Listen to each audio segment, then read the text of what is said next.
Hello दोस्तों, सभी लोगों का स्वागत है हमारे यूट्यूब चैनल प्रदीप एकेडमी। और मैं आपका अपना दोस्त सहायक अध्यापक प्रदीप कुमार लेके आया हूं आज हिस्ट्री की क्लास, क्योंकि आरओ एआरओ और पीसीएस के एग्ज़ाम में हिस्ट्री का जो वेटेज है वो काफ़ी रहता है। ठीक है, और ख़ासकर आप लोग जो पिछले सालों के जो पेपर हैं आप लोग उनको एनालिसिस करोगे तो आप लोग देखोगे कि जो हिस्ट्री है उसमें काफ़ी जो वेटेज है वो किसका है, हिस्ट्री का है। ठीक है, जो एग्ज़ाम होगा उसमें काफ़ी हिस्ट्री का 20 से 25 या 15 क्वेश्चन भी हिस्ट्री के पूछे जा सकते हैं। ठीक है, तो इसलिए हम बात करेंगे, हिस्ट्री को हम कवर कर रहे हैं। हिस्ट्री को हमने बहुत सारी जो वीडियो हैं वो काफ़ी हमने कर ली हैं, लेकिन आज हम बात करेंगे 1857 का जो विद्रोह हुआ था, यानी कि उसको सिपाही विद्रोह भी कहा जाता है। ठीक है, तो इस सब के बारे में हम थोड़ा सा डिस्कस करेंगे और इस वीडियो से कम एक क्वेश्चन या 2 क्वेश्चन आप लोगों को मिलेंगे ही मिलेंगे, क्योंकि ऐसा कोई भी एग्जाम नहीं है जो 1857 की जो क्रांति हुई थी उससे क्वेश्चन कभी भी पूछा ना जाए। ठीक है, सबसे पहले बात करेंगे हम डिस्क्रिप्टिव तरीके से पढ़ने की कोशिश करेंगे, और ये क्लास जो है ना पीसीएस के हिसाब से बहुत इंपॉर्टेंट है, जिसमें क्या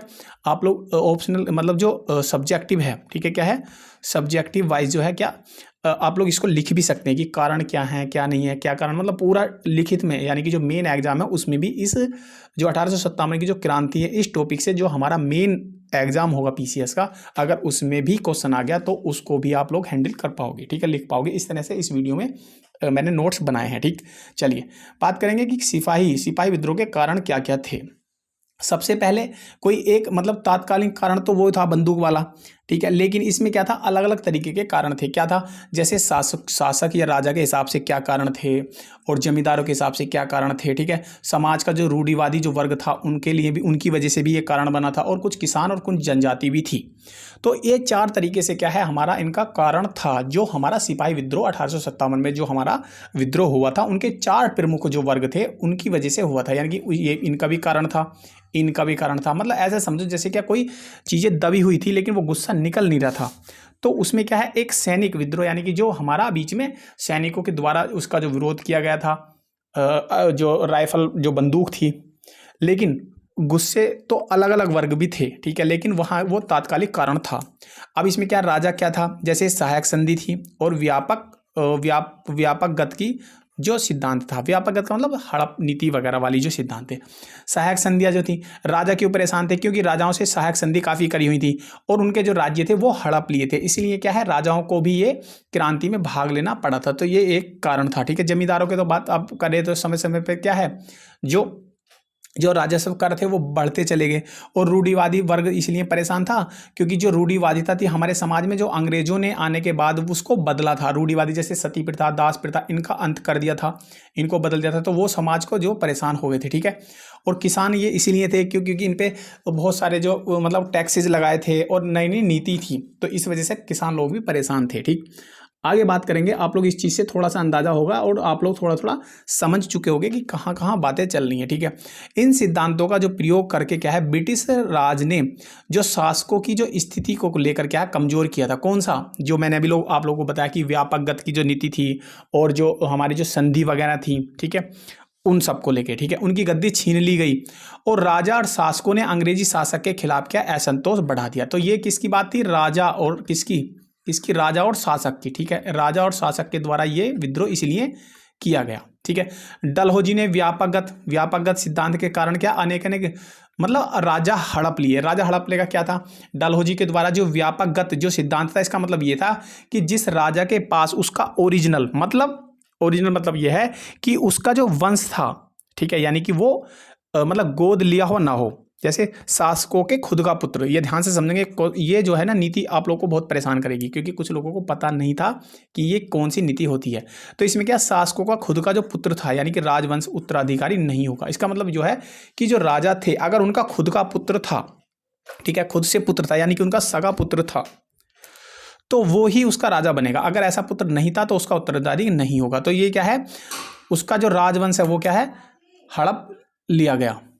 ठीक है, तो इसमें क्या हुआ, इसमें ये हुआ, देखो इसका मतलब क्या है कि इस तरह क्या है, जो हमारे जो शासक जो ब्रिटिश शासन था उसने क्या है राजवंश को क्या हड़प लिया। ठीक है, यानी कि जो उनसे भी राजवंश थे हमारे इंडिया में ऐसे जिनके सगे पुत्र नहीं थे, तो उन राजाओं का जो शासन था वो क्या है ब्रिटिश साम्राज्य ने क्या वो हड़प लिया था।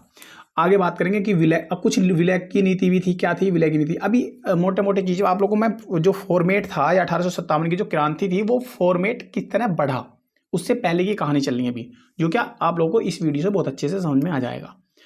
यह है विलय की नीति। विलय की नीति क्या थी, ध्यान समझेंगे। 1848 में क्या पंजाब का विलय कर लिया, मतलब अंग्रेजों के कहने से पंजाब तुरंत विलय हो गए। उन्होंने कोई भी विद्रोह वगैरह या कोई भी चीजें नहीं की, वो अब मान गए कि हमें विलय होना है, तो वो विलय हो गए थे। ठीक है। 1856 में क्या अवध का जब विलय हो गया, ठीक है, विलय भी किया गया। ठीक है, ये विलय की नीति थी जो अपने इच्छा से स्वतः ही वो विलय हो गए थे। ठीक है, आप लोग को याद रखना 1848 और 1856। ठीक है, 2 साल थे। आगे है जमींदारों में बढ़ता असंतोष। जो जमींदार थे उनमें बढ़ता हुआ जो असंतोष था वो क्यों था। ब्रिटिश शासकों द्वारा ऐसे राजस्व नीति लाई गई जिससे जो जमींदारों में क्या असंतोष बढ़ गया था। ठीक है, जो जमींदार थे उनमें असंतोष इसलिए बढ़ा था क्योंकि जो हमारे जो राजस्व नीति थी, राजस्व नीति मतलब टैक्सेस वगैरह थे, अलग अलग क्षेत्रों में क्या वो टैक्सेस समय समय पर अंग्रेज बिना मतलब के बढ़ा देते थे। जैसे टैक्सेस के माने क्या है, किस तरह से बढ़ाते थे, जैसे एक था सूर्य अस्त का कानून। ठीक है, सूर्य अस्त का कानून क्या था, जैसे बिहार, बंगाल, उड़ीसा और उसके क्षेत्र से इससे प्रभावित क्षेत्र, यानी कि जो इन 3 क्षेत्र थे, जैसे बंगाल था, बिहार था, बंगाल था और उड़ीसा, तो ये क्षेत्र और उनके आसपास के जो क्षेत्र थे उन क्षेत्रों में कैसे प्रभावित था कि जिन जिन जमींदारों की जमीन गई उन्होंने ही विद्रोह में भाग लिया। इन क्षेत्रों में ध्यान से समझेंगे, जो सूर्यास्त का कानून क्या होता था। सूर्यास्त का कानून ये था कि भाई टैक्स देना है, और अगर आप लोग इतने शाम के सूर्यास्त मतलब सूर्यास्त होने से पहले पहले अगर आप लोगों ने टैक्स दे दिया तो ठीक है, नहीं तो आपकी जो जमीन थी वो जब्त कर ली जाएगी।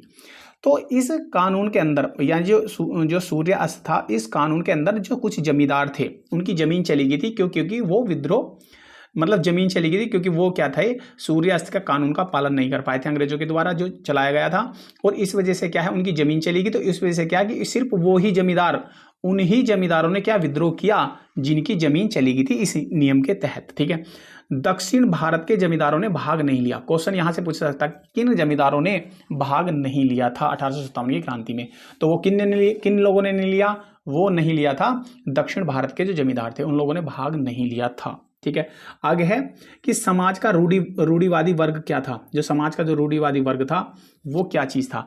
अंग्रेजों ने भारत में क्या समाज में फैली हुई जो रूढ़ी थी या कुरीतियां थी उनमें सुधार किए गए थे, तो इस वजह से क्या है रूढ़िवादी जो वर्ग थे वो अंग्रेजों के खिलाफ हो गए थे। अब जो अंग्रेजों ने जो रूढ़िवादी जो हमारे जो कुरीतियां थी उनमें कौन कौन से में सुधार किया, उन लोगों को पढ़ते रहे। जैसे 1805 में क्या है और 1794 में क्या एक्ट में क्या एक एक्ट आया था, उस एक्ट में क्या समाज में हमारे सुधार किया था। शिशु हत्या पर रोक लगाई थी। क्या था, शिशु हत्या पे क्या है रोक लगा दी थी, ये अंग्रेजों के द्वारा किया गया था। और सती प्रथा का अंत कर दिया था 1829 में। और 1850 में क्या था, लैक्स लोसी अधिनियम था। क्या था, लैक्स लोसी अधिनियम। इसमें क्या था, इसमें यह था जो पैतृक संपत्ति के उत्तराधिकारी के लिए धर्मांतरण। ठीक है, ये क्या था, इसमें यह था कि जो पैतृक संपत्ति के उत्तराधिकार के लिए क्या है धर्मांतरण। पैतृक संपत्ति मतलब क्या है, जैसे कोई मुस्लिम राजा है और उसका कोई भी पुत्र नहीं है, तो वो क्या उसका पुत्र बन गया कोई, तो वो मुस्लिम बन गया। तो ये जो एक्ट था ये उसकी जो पैतृक संपत्ति को लेने के लिए क्या उसका उत्तराधिकार जो धर्मांतरण होता था। तो ये क्या था 1856 में क्या था, 1856 में क्या विधवा पुनर्विवाह अधिनियम लाया गया। अंग्रेजों के द्वारा ये जो नियम थे सारे, ये जो नियम हमारे समाज में जो सुधार किया गया था, ये मेरे हिसाब से और आप लोगों के हिसाब से क्या था, आज के ज़माने के हिसाब से बहुत अच्छे थे। उस ज़माने में उन लोगों ने बहुत अच्छा ये काम किए थे। आगे है किसान और जनजाति के लोग जो उसमें क्या क्या असंतोष थे, उनको क्यों असंतोष था, यानी कि क्यों 1857 के विद्रोह में वो कूद पड़े और अंग्रेजों का विद्रोह किया। तो ब्रिटिश शासकों की भू राजस्व नीति क्या है, जो किसान और जनजातीय लोग जो थे वो किस वजह से परेशान थे, भू राजस्व नीति एवं जो जनजातीय लोगों के हितों की अवहेलना के कारण इस वर्ग में क्या है ब्रिटिश शासन के खिलाफ क्या असंतोष बढ़ा। जैसे क्या क्या चीजें हुई थी, जैसे मालगुजारी, महलबाड़ी आदि। ठीक है, भू राजस्व व्यवस्था से किसानों का शोषण हुआ। जो ये भू राजस्व जो व्यवस्था है ऐसी कौन कौन सी, महलबाड़ी और मालगुजारी, तो इनसे क्या है किसानों का क्या है शोषण हुआ, इसीलिए ये लोग किसान और जनजाति के लोग क्या थे नाराज थे।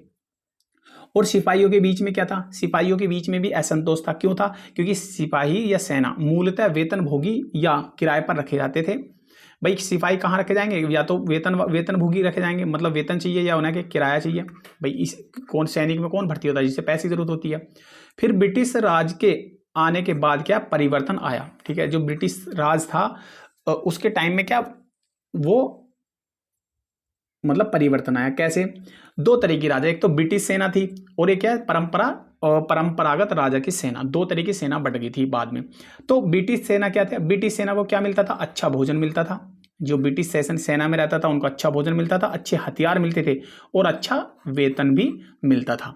अब उसके बाद परंपरागत जो राजा की जो सेना थी उसमें क्या था?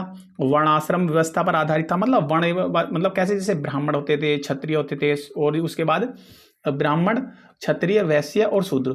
तो जो शुरू के जो क्षत्रिय लोग होते थे, ठीक है, क्षत्रिय लोगों को क्या है उसके हिसाब से क्या सेना में भर्ती किया जाता था और अच्छा वेतन नहीं मिलता था, ठीक है। राजा के हिसाब से क्या अच्छा वेतन नहीं मिलता था, इसीलिए क्या सेना में, ब्रिटिश सेना में क्या ज्यादा से ज्यादा क्या है जो लोग थे वो ब्रिटिश सेना में ज्यादा जाना पसंद करते थे। बाद में यहाँ पर जो भारतीय सिपाही को आघात पहुंचा, क्या पहुंचा? शासन के खिलाफ विद्रोह किया। जो भारतीय जो सिपाही थे उनको आघात पहुंचा और शासन के खिलाफ क्या है विद्रोह किया गया। विद्रोह में क्या क्या किया? देखो क्या क्या चीजें हुई थी, कैसे कैसे उन्होंने विद्रोह किया था, क्या किया। जो प्रथम आंगल जो बर्मा युद्ध था उसमें क्या था? सिपाहियों को समुद्री जहाज में जाने को मजबूर किया गया। मतलब जो सेना थी, सेना में इंडिया के लोग भी सेना में भर्ती हो गए और उसके बाद प्रथम आंगल जो युद्ध हुआ था बर्मा से, वहां से क्या है सिपाहियों को समुद्र में जाने के लिए मजबूर किया गया, ठीक है। सिपाहियों को उसमें सिपाहियों को क्या है जो समुद्र था, मतलब समुद्र के सहारे पार करके जाना पड़ता बर्मा से युद्ध लड़ने के लिए। तो सिपाहियों को क्या है समुद्री जहाज में क्या है मतलब मजबूर किया गया, ठीक है। और समुद्री यात्रा को ये अपने धर्म के खिलाफ मानते थे। तो जो लोग थे वो समुद्री यात्रा को क्या है, समुद्री यात्रा को मतलब देवता से जोड़ के मानते थे और समुद्री यात्रा को क्या है वो खिलाफ मानते थे। उसके बाद ये युद्ध लड़ने के बाद भी जब ये वापस आए थे तो समाज के लोगों ने इनके साथ भेदभाव किया कि तुम लोग समुद्र में जाने के बाद यात्रा करके और युद्ध लड़ के आए हो। तो वो उस वजह से तो जो सैनिक थे वो भी नाराज हो गए थे, हमारे साथ ऐसा किया, गलत चीज़ थी, हमारे धर्म भ्रष्ट हो गया। तो इस तरह वाला हमारी जो रूढ़िवादिता चीजें थी वो परेशान कर रही थी, ठीक है। जैसे जनरल सर्विस इनलिस्टमेंट, इसका मतलब ये कि जनरल सर्विस इनलिस्टमेंट एक्ट 1824 की बात है। तो ब्रिटिश इंडिया कंपनी का आदेश मानना आवश्यक कर दिया था इस एक्ट के तहत, यानी कि जो ब्रिटिश सरकार कहेगी वो आदेश मानना पड़ेगा, ठीक है। उच्च वर्ग के सैनिकों में इससे क्या असंतोष हो गया था। जो उच्च वर्ग के जो सैनिक थे उन लोगों को क्या है इससे असंतोष हो गया था। अब बात करते हैं हम किसकी, ये क्या बात थी भाई, ये प्रथम आंग्लो बात चल रही थी। अब उसके बाद क्या था? वेतन में भेदभाव, वेतन में भी भेदभाव होता था। क्या? जो ब्रिटिश सैनिक थे उनको ज्यादा वेतन मिलता था, जो भारतीय उच्च वर्ग के सैनिक थे उनको ज्यादा वेतन मिलता था। लेकिन जो निम्न वर्ग के लोग थे, क्या थे? निम्न वर्ग के जो लोग थे उनको क्या है थोड़ा सा वेतन कम मिलता था, ठीक है, कम मिलता था। तो इससे भी विद्रोह हुआ था। अब उसके बाद क्या है, जैसे जो अनफील्ड बंदूक थी उसके बारे में एक अफवाह फैल गई थी। क्या फैली थी? कि बंदूक की गोली है उसमें सुअर, गाय की चर्बी लगी होती है, जिसको दांतों से काटना था और जिससे क्या धर्म का आघात पहुंचेगा, यानी कि धर्म भ्रष्ट हो जाएगा। क्या हो जाएगा? धर्म भ्रष्ट हो जाएगा। ये क्या थी? अफवाह फैल गई थी कि भाई बंदूकों में अनफिल्ड बंदूक थी उसमें क्या है सुअर या गाय की चर्बी लगी होती थी, ठीक है। अब उसके बाद क्या? 29 मार्च को मंगल पांडे ने इसका विद्रोह किया, ठीक है। 29 मार्च को क्या मंगल पांडे ने इसका विद्रोह किया और 8 अप्रैल को क्या है 8 अप्रैल को 1857 को मंगल पांडे को क्या फांसी दे दी गई थी। बैरकपुर और रेजिमेंट से संबंधित है। ये इंपॉर्टेंट चीजें हैं, फैक्ट चीजें हैं, ये डेट याद रखनी है आप लोगों को। डेट भी इंपॉर्टेंट है क्योंकि क्वेश्चन जो मैचिंग करने वाले होते हैं ऐसे वाले तो वो डेट के हिसाब से भी पूछे जाते हैं, ठीक है। इनकी फांसी से संपूर्ण देश में क्या क्रांति का माहौल स्थापित हो गया था। आगे बात करेंगे 10 मई 1857 को क्या है मेरठ में, ये ध्यान से समझेंगे, 10 मई 1857 को क्या है मेरठ में, यानी कि यूपी के मेरठ में क्या क्रांति की शुरुआत हुई थी, ठीक है। आगे है कि सैनिक वहां से दिल्ली की ओर बढ़े और दिल्ली पर कब्जा कर लिया और दिल्ली का जो राजा था कौन था? बहादुर शाह था, उसको क्या है राजा मान लिया। बहादुर शाह जफर को क्या है अपना शासक चुन लिया था। बहादुर शाह जफर की समस्या क्या थी उसको ध्यान से समझेंगे।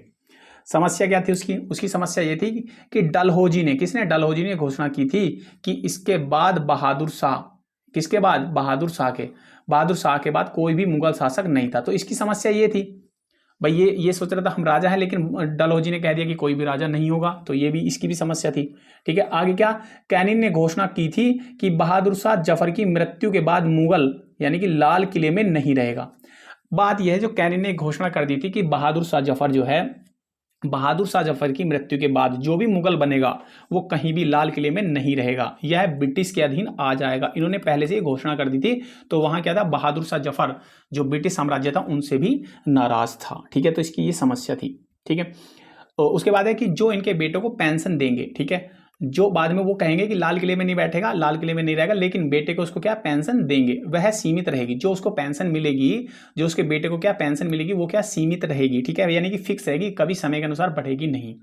इन सब कारणों से क्या है, बहादुर शाह जफर, ध्यान से समझेंगे, इन कारणों के कारण क्या है, बहादुर शाह जफर जो था वो विद्रोह में भाग लिया। इस कारण की वजह से क्या है, वो विद्रोह में भाग लिया था उसने। ठीक है, आगे बात करेंगे कि विद्रोह में मुख्यतः उन्हीं लोगों ने भाग लिया जो ब्रिटिश शासन से परेशान थे। ठीक है, यानी कि जो ब्रिटिश शासन की विस्तारवादी नीतियों से सब कुछ खो चुके थे। यानी कि ऐसे राजा जिन लोगों के पास कुछ बचा ही नहीं था, वो सब कुछ खो चुके थे, तो उन लोगों ने या उन राजाओं ने क्या है, उन लोगों ने क्या है, ब्रिटिश शासन के जो खिलाफ था वो विद्रोह किया था। अब ऐसे कौन कौन लोग थे, जैसे तात्या टोपे थे, रानी लक्ष्मीबाई थी, बेगम हजरत महल थी, और जमींदार थे और किसान थे। ठीक है, जमींदार किसान थे। इस विद्रोह विस्तार भी, यानी कि यह विद्रोह विस्तार भी दिल्ली के आसपास के क्षेत्रों तक ही रहा। ठीक है, ये इसकी कमी रही थी। ठीक है, इसकी कमी थी काफी इस विद्रोह की, मैं आगे पढ़ाऊंगा कि क्या है। इसलिए ब्रिटिश शासन ने क्या जल्दी ही इस विद्रोह का क्या दमन कर दिया था, और सितंबर 1857 में दिल्ली में क्या दमन हो गया था। यानी कि जो ये सितंबर 1857 में क्या ये विद्रोह रुक गया था। फिर झांसी, लखनऊ आदि क्षेत्रों में क्या इसका दमन किया गया था। वो किस किस तरह दमन किया गया था अभी हम पढ़ेंगे इस वीडियो में। और 1857 का जो विद्रोह था लगभग 1 वर्ष तक चला, 1 वर्ष से अधिक तक समय चला, विभिन्न स्थानों पर चला, और जुलाई 1858 क्या, जुलाई 1858 में क्या पूर्णतः रूप से क्या शांत हो गया था। तो आप लोग को याद रखना है कि कब था, जुलाई। ठीक है, क्या है, जुलाई 1858 में क्या है पूर्ण रूप से क्या विद्रोह बंद हो गया था। अब क्या है, अब इससे इतनी चीजें हम लोगों ने पढ़ ली। अब हम पढ़ेंगे इससे 1857 के जो विद्रोह के जो तथ्य थे, प्रमुख तथ्य क्या थे। आप लोगों को पता होना चाहिए कि केंद्र क्या था, केंद्र मतलब कहाँ और किस नेता ने क्या इसका विद्रोह किया था। ये आप लोगों से क्वेश्चन पूछा जाता है हमेशा। मैचिंग में आएगा तो ऐसे ही आएगा, जैसे दिल्ली में जनरल बख्त खान, ठीक है, और कानपुर में कौन थे, नाना साहब थे। लखनऊ में कौन था, बेगम हजरत महल थी, जो जिनकी नेतृत्व किया था जिन्होंने यहाँ से। बिहार में कौन थे, कुंवर सिंह थे, और बरेली में कौन थे, खान बहादुर थे, और झांसी में कौन थी, लक्ष्मीबाई थी। शुरुआत कब हुई थी, मेरठ में 10 मई 1857 में हुई थी। फैक्चुअल चीजें हैं, डायरेक्ट याद रखनी है। कारण क्या था, कारण अलग अलग तरीके के थे, वो आप लोग को याद रखने। कैसे, जैसे आर्थिक कारण क्या था, राजनीतिक कारण क्या था, सामाजिक कारण क्या था। क्वेश्चन यहाँ से पूछे जाते हैं कि 1857 की जो क्रांति थी उसका आर्थिक कारण क्या था। आर्थिक कारण ये था कि जो नई राजस्व व्यवस्था थी, जो नई राजस्व व्यवस्था के कारण क्या भारी कर थे वो आरोपण थे। ठीक है, भारी कर रोपण, यानी कि जो भारी कर थे वो बढ़ते चले जा रहे थे, तो इसलिए क्या है एक आर्थिक कारण भी क्या है इसकी जिम्मेदारी था। राजनीतिक कारण क्या थे, जो लॉर्ड डलहौजी की साम्राज्यवादी जो नीति थी, क्या थी, हड़प नीति वाली जो थी वो परेशान कर रही थी, और दोषपूर्ण न्याय व्यवस्था भी दोषपूर्ण थी, और भ्रष्टाचार काफी होने लगा था। तो ये क्या था, एक राजनीतिक कारण थे किसके, 1857 की क्रांति के। आगे बात करेंगे सामाजिक और धार्मिक कारण क्या थे। भाई सामाजिक और धार्मिक कारण ये थे कि ईसाई धर्म का प्रचार प्रसार में लगे थे ये। ठीक है, प्रजातीय भेदभाव भी करने शुरू कर दिया था। तो ये इनके 3-4 कारण थे, और सबसे जो इंपॉर्टेंट चीज थी वो था हमारा तात्कालिक कारण। ठीक है, तात्कालिक कारण आप लोग इंपॉर्टेंट है, याद रख लेना। तात्कालिक कारण ये था कि सेना द्वारा चर्बी युक्त कारतूसों का प्रयोग करने हेतु प्रेरित करना। सेना के द्वारा उन्होंने कहा कि भाई हम चर्बी युक्त कारतूसों का प्रयोग नहीं करेंगे। ये हमारा 1857 की जो क्रांति थी उसका तात्कालिक कारण बना। आगे बात करेंगे हम अंग्रेज जनरल के बारे में, क्या क्या चीजें थे जब हमारा विद्रोह था उस टाइम पे। अंग्रेज जनरल उन किन किन शहरों में कौन कौन थे, ये इंपॉर्टेंट है। जैसे जो झांसी था, यहां से क्वेश्चन पूछा जाता है। ठीक है, झांसी सर ह्यूज, दिल्ली में कौन था, जॉन निकोलस था, कानपुर में कौन था, सर ह्यूज व्हीलर था, लखनऊ में हेनरी लॉरेंस था, और बनारस में कौन था, वो था कर्नल जेम्स नील। इन सबसे क्वेश्चन पूछे गए हैं 5 जगह से। तो इन क्वेश्चन को मैंने आप लोगों को याद करा दिया, तो आप लोग इसको कॉपी पे नोट कर लेना, और आप लोगों को ये इंपॉर्टेंट क्लास मतलब इंपॉर्टेंट हैं और एग्जाम में क्वेश्चन पूछे गए हैं। ठीक है, तो इसलिए मैंने ये लिखवा दिए थे। बात करेंगे जो विद्रोह के जो असफलता के कारण थे वो क्या था। जो ये विद्रोह था ये फेल क्यों हुआ, सीमित क्षेत्रों तक ही फैला हुआ था, मतलब दिल्ली के क्षेत्रों के आसपास ही फैला था, इससे ज्यादा कहीं गया नहीं था। अमीर लोग और जितने भी पढ़े लिखे लोग थे, इन लोगों ने इसमें क्या कोई भी दिलचस्पी नहीं ली थी। इसमें किसी का भी किसी का भी रोल नहीं था। जितने भी पढ़े लिखे लोग थे और अमीर लोगों का कोई भी इसमें योगदान नहीं था, मतलब वो दिलचस्पी नहीं ले रहे थे। ठीक है। आगे है कि बिना तैयारी के या बिना सूचना के विद्रोह किया गया, तो इसलिए ये फेल हो गया था। ये चीजें 3 चीजें हो गई, ठीक। और योग्य नेतृत्व का अभाव, मतलब जितने भी लोग नेतृत्व कर रहे थे वो योग्य नहीं थे, ठीक है। ये युद्ध के हिसाब से या विद्रोह के हिसाब से योग्य नहीं थे। राजनीतिक चेतना का अभाव था, जो राजनीतिक चेतना थी उसका भी क्या था, जो राजनीतिक जो चेतना थी उसका भी क्या था, अभाव था। तो राजनीतिक चेतना मतलब जो राजनीति की जो दिलचस्पी लेने वाले थे उन लोगों को दिलचस्पी में कोई भी मतलब उसका अभाव था भारत के अंदर।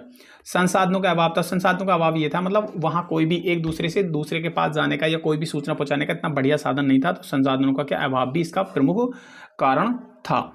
आगे है सैनिकों की कमी। तो सैनिकों की कमी तो थी भाई। विद्रोह में सभी वर्गों का शामिल न होना, जो उच्च वर्ग के लोग थे उन लोगों ने विद्रोह में साथ नहीं दिया था। तो ये 1857 की जो क्रांति थी उसमें लोगों का साथ था, उसमें जो है लोगों का साथ नहीं था, ठीक है। अब हम बात करेंगे जो विद्रोह का दमन था, विद्रोह का दमन होने का क्या क्या कारण था, जैसे क्यों हुआ। तो उसमें क्या था, जो तात्कालीन जो वायसराय थे, ठीक है, कौन थे, लॉर्ड कैनिंग। तो उनके द्वारा जो बाहर से अंग्रेजों का जो सेना थी उन्होंने वो मंगवाई थी। उसके बाद अमान्य तरीके से क्या है विद्रोह का दमन किया था, इसीलिए क्या है उन्होंने ये दमन हो गया था। यानी कि अमान्य तरीके से मतलब गोली की जरूरत पड़ी तो गोली ली, विद्रोह वगैरह किया। अमान्य मतलब अमानवीय तरीके से, मतलब उसमें कोई भी मानवता नहीं थी। तो इस तरीके से विद्रोह का जो है क्या दमन किया गया था। ये आप लोग को याद रखना कि भाई विद्रोह किया गया था वो लॉर्ड कैनिंग के टाइम में, बाहर से अंग्रेजी सेना मंगवाई और उन्होंने क्या उसको तबाह नवा कर दिया विद्रोह को। तो जनरल नील के बारे में पढ़ते हैं। जनरल नील ने क्या बनारस और इलाहाबाद में क्या कार्यवाही की। तो उसके बाद क्या है, कार्यवाही की कहाँ की गई थी, वो इलाहाबाद में। क्वेश्चन ये पूछा था कि इलाहाबाद में किसने की थी, वो जनरल नील ने। 2 जगह की थी, कहाँ कहाँ, इलाहाबाद और बनारस में, दोनों पास पास में। तो इलाहाबाद और बनारस में क्या जनरल नील थे, उन्होंने कार्यवाही की। तो इस वजह से भी क्या विद्रोह का दमन हो गया था। और 1859 के अंत तक भारत में ब्रिटिश सत्ता दोबारा काबिज हो गई। तो 1857 के आते आते क्या है, जो ब्रिटिश सत्ता थी वो दोबारा से आ गई थी, ठीक है। आगे बात करेंगे हम विद्रोह का परिणाम क्या क्या निकला। विद्रोह का परिणाम क्या निकला, ये पूरा विद्रोह हो गया था और विद्रोह होने के बाद क्या उसका क्या क्या परिणाम हो गया था। बात करते हैं इलाहाबाद में दरबार लगा, ठीक है। इलाहाबाद में दरबार का आयोजन किया गया, ठीक है, कैनिंग के द्वारा। भाई कैनिंग ने क्या है इलाहाबाद में एक दरबार लगाया, उसमें क्या सभी शासकों को क्या बुलाया गया था, ठीक है। रानी की उद्घोषणा पड़ी थी, मतलब उसमें क्या जब देखो ब्रिटिश इंडिया कंपनी थी, ब्रिटेन शासन वहाँ चल रहा था, यहाँ ईस्ट इंडिया कंपनी काम कर रही थी। तो उसके बाद क्या था, उसके बाद जहाँ जब विद्रोह हुआ था तो उन लोगों को पता चला कि हमारे देश की जो कंपनी ऐसा परेशान कर रही है वहाँ लोगों को। तो उन लोगों ने क्या है, एक रानी ने क्या घोषणा निकाली, तो शासकों को बुलाया गया। उसमें घोषणा जो उन्होंने की, तो वो जो पत्र आया था उसको पढ़ा गया था वहाँ दरबार में। तो वहाँ दरबार में क्या क्या बोला गया, देखो ईस्ट इंडिया के शासन को समाप्त कर दिया जाता है और ब्रिटिश शासन की स्थापना शुरू की। तो उसमें क्या था, उसमें ये था कि भैया जो ईस्ट इंडिया कंपनी है उसके शासन को हम समाप्त कर रहे हैं और जो ब्रिटिश शासन है उसकी स्थापना को हम मतलब उसको शुरू कर रहे हैं यहाँ से, ठीक है। तो कोई प्रादेशिक अनुबंधन नहीं होगा, और इसका वादा किया गया था। तो जो इलाहाबाद दरबार था उसमें ये चीज़ें की गई थी, ठीक है। और सैनिकों का चयन जाति आधार पर किया गया, ठीक है। तो यहाँ क्या था, जो सैनिकों का जो चयन था, ठीक है, सैनिकों का जो चयन है वो किस पे, जाति के आधार पर किया गया था। जैसे क्षेत्रीय वर्ण के सैनिक हटा दिए गए, भाई क्षेत्रीय वर्ण के जो सैनिक थे हटा दिए गए, और निम्न वर्ग के लोगों का क्या है चयन कर दिया। यहाँ भी अंग्रेज लोग धीरे धीरे चालाकी खेलनी शुरू कर दी थी। जैसे सिख, जाट, मराठा, रेजिमेंटी का गठन किया गया, अलग अलग पर्टिकुलर, मतलब उन लोगों ने जातिवाद में वो बांट ही लिया, भारत को जातिवाद में बांट ही लिया। उन लोगों को पता है कि जाति के मारे, धर्म के मारे तो मर जाएंगे लोग और कट जाएंगे, तो इन्हें जाति में ही बांटते चले जाओ और इनका हम फायदा करते चले जाएंगे, मतलब हम यूज करते चले, वही होता चला गया। ब्रिटिश सैनिकों की संख्या बढ़ा दी गई, ठीक है। जो ब्रिटिश सैनिक थे उनकी सैनिकों की संख्या बढ़ी जाएगी, ठीक है। आर्मी में उन्होंने ब्रिटिश सैनिक की संख्या बढ़ गई क्योंकि वो अलग अलग उन्होंने बांट दिया, ठीक है। आगे क्या है, फूट डालो और राज करो की नीति को लागू कर दिया, बिल्कुल ठीक है। फूट डालो और राज करो, उन्होंने समझ में ये भारत के लोग आपस में मरते रहेंगे, तो आप लोगों फूट डालते रहो और करते रहो, ठीक है। जमींदारों से वादा किया कि उनकी जमीन क्या है, जमीन नहीं हड़पी जाएगी। जैसे ही जमींदारों को उन्होंने बांटना शुरू कर दिया, जमींदारों से कहा कि भाई आप लोगों को जमीन दी जाएगी, नहीं बांट जाए, तो फिर जमींदार भी कुछ, फिर उन्होंने भी सोचा कि आज़ादी रख दो टांड पे, हम लोगों को जमीन मिल गई, हम जिंदगी पर राज करेंगे। किसानों के हित का ध्यान रखा गया, ठीक है। किसानों के जो हित है उनका ध्यान रखा गया। निष्कर्ष में क्या क्या चीज़ें निकली हैं, निष्कर्ष में क्या निकली इस विद्रोह के बाद, विद्रोह ने ब्रिटिश कमियों को दिखाया, ठीक है। जो विद्रोह ने ब्रिटिश कमी को दिखाया, मतलब जब विद्रोह किया गया तो वहाँ जो ब्रिटिश की कमी हुई उसको दिखाया, ठीक है, और उसमें सुधार किया गया। उसमें क्या सुधार किया गया, ब्रिटिश ने उसमें सुधार कर लिया, उनको पता चल गया कि भाई ये चीज़ नहीं होगी, आगे से उन्होंने सुधार कर लिया, ठीक है। अपने स्थानीय प्रतिरोध को स्थापित किया, तो उन्होंने क्या स्थानीय प्रतिरोध को स्थापित किया, मतलब उन्होंने क्या है छोटी छोटी जगह पे चौकियां वगैरह बना दी, तो जिससे क्या आने वाले टाइम में कोई भी दिक्कत ना हो, ठीक है। अब क्या हुआ, अब देखो हमने पूरा पढ़ लिया कि क्या क्या चीजें। अब हम पढ़ेंगे विद्रोह पर विभिन्न दृष्टिकोण, मतलब इस विद्रोह पर, मतलब ये जो विद्रोह हुआ था, क्वेश्चन यहां से पूछे जाते हैं भाई अलग अलग दृष्टिकोण, मतलब उस लेखक ने क्या कहा, उस इतिहासकार ने इस युद्ध को क्या कहा, किसने क्या क्या कहा। जैसे CR मजूमदार, भाई बहुत इंपॉर्टेंट है, ये बहुत इंपॉर्टेंट है, ठीक है। मजूमदार मतलब RC मजूमदार, ठीक है। इन्होंने क्या कहा, इन्होंने कहा कि सैनिक विद्रोह बताया गया। क्या बताया इन्होंने कहा कि भाई ये जो 1857 की जो क्रांति थी, इसको क्या कहा था इन्होंने, सैनिक विद्रोह, ठीक है। और तथा राष्ट्रीयता की भावना का अभाव था, इन्होंने ये कहा कि सैनिक विद्रोह बताया था तथा राष्ट्रीयता की भावना का क्या है, अभाव था। बिल्कुल ठीक बात थी इनकी। आगे है VD सावरकर, जो VD सावरकर थे, उन्होंने कहा स्वतंत्रता संग्राम बताया, ठीक है। उन्होंने प्रथम स्वतंत्रता संग्राम बताया, यानी कि मतलब स्वतंत्रता संग्राम बताया उन्होंने। तो क्वेश्चन दोनों हमसे पूछे जाते हैं। अब हमारे भारत की बात है। अब क्या है, जो उपनिवेशिक इतिहासकार थे, मतलब जो बाहर के थे, जो विदेश के मतलब इतिहासकार थे, उन्होंने इस विद्रोह को क्या क्या कहा। जो एरिक स्टोक्स थे, उन्होंने क्या कहा, उन्होंने कहा चरित्र में अभिजात इसको कहा था। लोरेंज व सीली ने कहा था कि मात्र सिपाही विद्रोह बताया, कि ये मात्र सिपाही विद्रोह है, ना कि पूरे भारत का कोई भी विद्रोह है। आगे TR होम्स ने कहा कि सभ्यता एवं बर्बरता के बीच क्या है, सभ्यता एवं बर्बरता के बीच का संघर्ष बताया, यानी कि सभ्य लोग तो बताया कौन, अंग्रेजों को बताया, और बर्बरता किसे बताया, भारत के लोगों को क्या बर्बरता बताया। तो कहा कि इन दोनों के बीच का जो संघर्ष था वो किसने बताया, TR होम्स ने ये बताया।